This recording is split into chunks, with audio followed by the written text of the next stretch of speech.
Guys काल जिंकलेली आहे पंजाब आणि हा मी आमच्या आरसीबी हरल्यानंतर हा एवढी मजा घेतली. रोज माझ्याकडे सकाळी येतोय जर आमच्या आरसीबी आले आरसीबी तर हेनी गाईज मला सांग आरसीबी म्हणतात म्हणून ते चुकून व्हायले.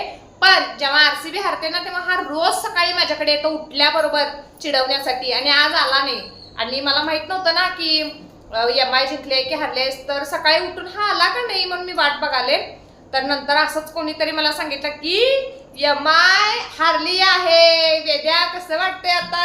आज आहे तुमची मॅच. असू दे आमची मॅच, पण तुम्ही हरला की नाही तुम्ही हरताय का नाही बघू. हरणार तर नाहीच, आम्ही जिंकणार कारण आम्ही आरसीबी आहे. निसर्ग नामदू